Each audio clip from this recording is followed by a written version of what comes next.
क्या आपने कभी सुना है कि एक पत्थर अल्लाह के डर से रो सकता है? ये कहानी आपके दिल को छू लेगी। एक दिन हजरत मूसा अलैहिस्सलाम अल्लाह ताला से मुलाकात के लिए जा रहे थे। रास्ते में उन्होंने अचानक किसी के रोने की आवाज सुनी। ये आवाज एक पत्थर से आ रही थी। हजरत मूसा अलैहिस्सलाम ने रुककर पत्थर से पूछा, ऐ पत्थर, तुम क्यों रो रहे हो? पत्थर ने जवाब दिया, मुझे अल्लाह ताला का डर है कि कहीं कयामत के दिन मुझे भी जहन्नम में न डाल दिया जाए। हजरत मूसा अलैहिस्सलाम ने आश्चर्य से पूछा, तुम्हें ऐसा क्यों लगता है? पत्थर बोला, क्योंकि अल्लाह ताला ने कुरान में फरमाया है कि जहन्नम का ईंधन इंसान और पत्थर होंगे।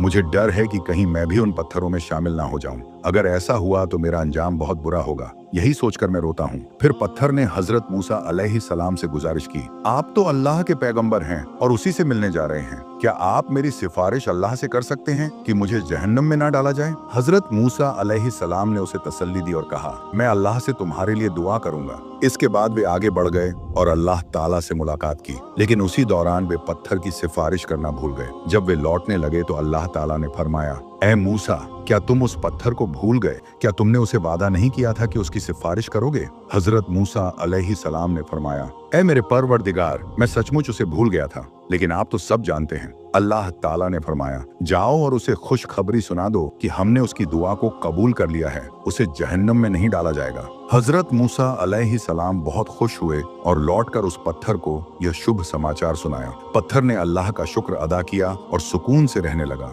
कुछ समय बाद हजरत मूसा अलैहिस्सलाम उसी रास्ते से फिर गुजरे। उन्होंने फिर से उसी पत्थर के रोने की आवाज सुनी। वे उसके पास गए और पूछा, अब तुम क्यों रो रहे हो? मैंने तो तुम्हें अल्लाह की तरफ से खुशखबरी सुना दी थी। पत्थर ने आंसू बहाते हुए कहा, पहले मैं अल्लाह के डर से रो रहा था, लेकिन अब मैं उसकी मोहब्बत में रो रहा हूँ। जब अल्लाह ने मुझ पर इतनी रहमत फरमाई तो क्या मुझे उसकी मोहब्बत में रोना नहीं चाहिए? हजरत मूसा अलैहिस्सलाम ये सुनकर बहुत प्रभावित हुए और अल्लाह ताला की रहमत और करम पर गहराई से विचार करने लगे। अगर एक पत्थर अल्लाह के डर से रो सकता है तो हमें क्या करना चाहिए? अपनी राय कमेंट में बताइए।